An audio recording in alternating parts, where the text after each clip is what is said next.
Ladies and gentlemen, I am SidAlpha, and this is one of those few times where I will absolutely front-load my video with a direct plea to my viewers to please like and share this video on social media. This is an important topic, and we need to make as many people aware as possible. Hopefully, the topic will gain enough traction that we can push Epic Games into responding in a manner that is beneficial to gamers. So please, for all that is right and good in the gaming world, share this video. Even if you hate me personally, at least listen and see if you think if I'm right here. That said, let's get started. I know we, and by we I mean gaming YouTubers, have been beating up on Epic Games and Tim Sweeney rather a lot ever since they started introducing the console wars on PC. Some people have even likened it to mindlessly defending Valve in favor of Epic Games in a weird twisted version of Orange Man Bad, so I decided to sit down and have a good long think about whether or not we've been entirely fair in our treatment of Epic Games and Tim Sweeney, especially given I have had some additional information brought to light that I haven't heard any other channels discussing yet. So, in all honesty,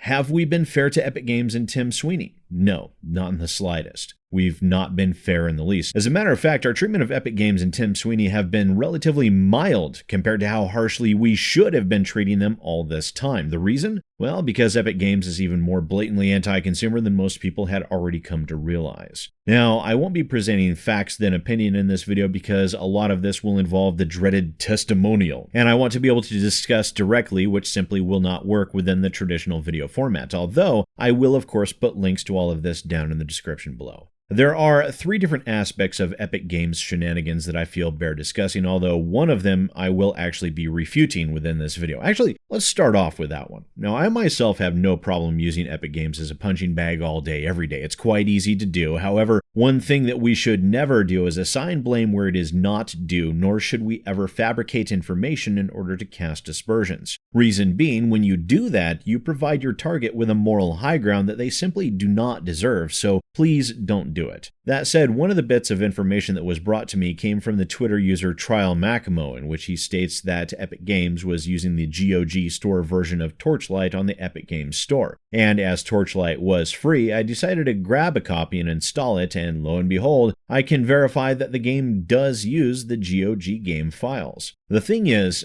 this isn't really Epic's doing. You see, game storefronts like Steam, GOG, and Epic don't really control the individual game files of games on their storefront that they themselves did not develop. No, Torchlight is developed by Runic Games, and just to make certain, I checked back through the chain of ownership. Runic Games is owned by Perfect World Entertainment, which itself is owned by Perfect Peony Holding Company Limited, a Chinese corporation, which no, there's no direct correlation to Tencent. I looked. So the decision to use the GOG files was on the shoulders of Runic Games, and while I would love to beat up Epic Games over this, it was not the decision of Epic. Most likely the developers already had the package ready to go for GOG, got accepted on the Epic storefront, and merely copied the same packages. But just because Epic Games was innocent here does not make them always innocent. Now, I was also sent the link to this Fuck Epic Steam group that showcased the previous Twitter post as well as this now deleted post asking why are my Epic Games Store free games gone? Although, as it was deleted, I was not inclined to really take it as anything except someone not realizing what they were doing. But along with that were the other two posts that led me to user reviews on Trustpilot.com. Now, Trustpilot.com, for those of you that are not aware, is a review platform designed to be open for anyone. The first review was from the user Saturn, in which they state they had gotten Slime Rancher for free, but when they were forced to uninstall the game, it disappeared from their account, and Epic Games informed them that they would need to buy it again. The second link is for the user Carlton, who had a very similar experience after he reformatted his computer. Free game gone, Epic Games does nothing to help. I then decided to look through the reviews for Epic Games for another, and it didn't take me more than a few seconds to find Flay Gamer's review, who recounted a very similar scenario. Now, I myself did not obtain the Slime Rancher game for free, as I'm not a fan of those sort of games, but we can verify that Slime Rancher was free for a time, and as we have multiple people stating different scenarios around their lost game, but with similar enough stories, the one common denominator is an issue with the Epic Games Store, and an apparent lack of action on the part of Epic Games to correct the issue. I then went and read through some of the other reviews on this site, of which there were many, and some of them appalled me with just how shoddy Epic Games customer service, or I should say a complete lack thereof, really is. Mac Niven wrote on June 14th of this year, utterly disappointed in their customer service. Lost all my Fortnite content because of my account being hacked and deleted. They simply told me that there's nothing they can do. Feels as if I've been robbed. Just 2 weeks ago on July 1st, Deanna1024 wrote, "First, let me say my son had my credit card on his account and does not remember what email he used. And when I started seeing charges for $9.99, that's $9.99, on my credit card, I called the customer service number, which was non-existent, and then proceeded to email the company. Every time I emailed the company, they stated that they needed my son's email address. As I stated previously, he did not remember it because he did not remember the email address. They could not help me, even though I gave them his full name, and they charged me $9.99 for 5 months before I caught it. I find it incredibly insulting and ridiculous that this company can find me to bill me, but can't find me when I give them my name. I took my credit card off the account and also flagged them as to never be paid or never let them charge my account again. I have been given the runaround for 2 weeks now by many different customer service representatives. All of them say they can help me because I don't have the correct email. Terrible, terrible customer service. My son has no idea what the $9.99 a month is either, which is the icing on the cake. Beware of companies that take advantage of kids." And then there's this one from KD1020 Holter that reads, "Epic Games prompted my 8-year-old to link his Fortnite to his Epic Game account. I wish I could go back in time and never hit that button. Right when I did, he lost everything he was working so hard for. Achievements and birthday money spent on skins all vanished. I emailed them and they rudely responded and said I deleted his account and nothing can be done. I never hit delete or unlink. I tried explaining that and they just stopped responding. It floors me how unethical such a big company can be. Who takes advantage of people like that? I'm trying to get refunded through Microsoft to at least make him feel a little better, but at this point, I'm not hopeful at all."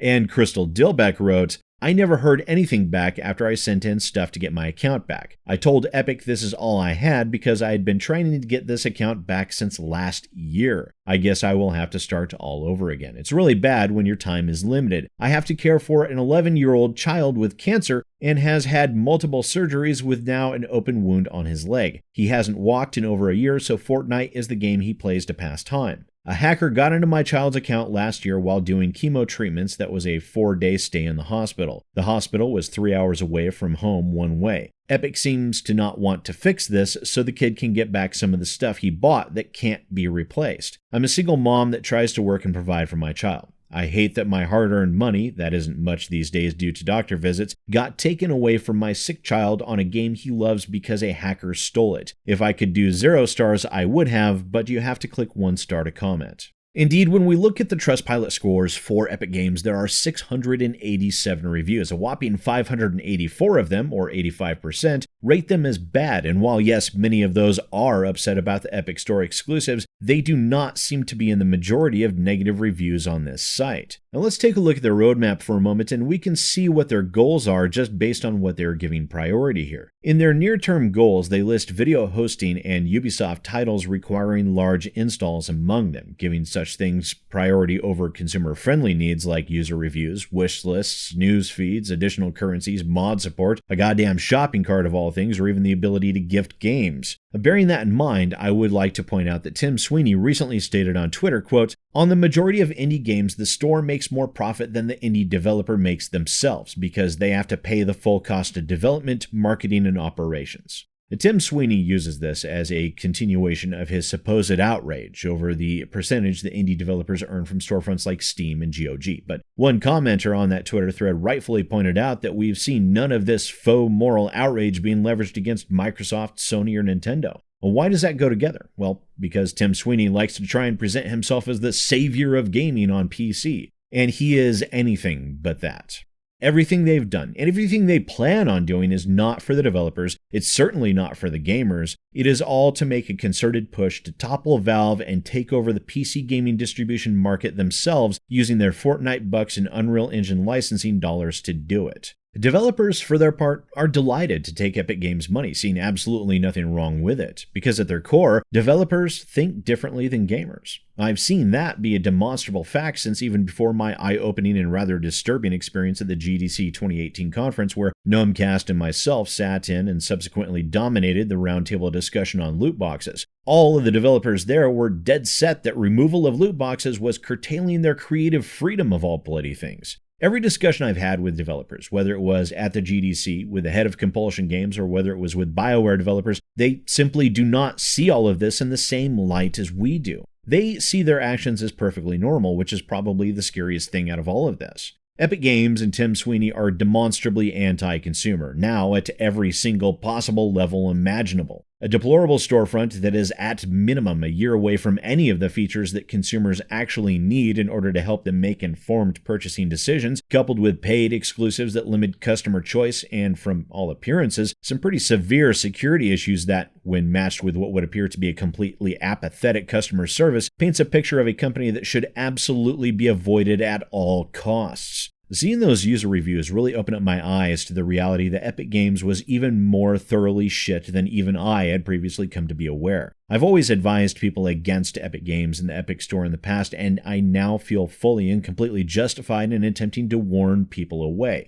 I also feel that Tim Sweeney himself does need to answer for the deplorable actions and behavior of Epic Games, and as he is fond of responding to people on Twitter, I'll post this video to him there. At minimum, I hope we can get Epic Games to shape the fuck up, but that could very well be too much to hope for. If Epic Games wants to be perceived as they claim, they need to start taking these matters seriously, which they are absolutely not doing right now. In the meantime, all we can do is raise awareness and refuse to purchase.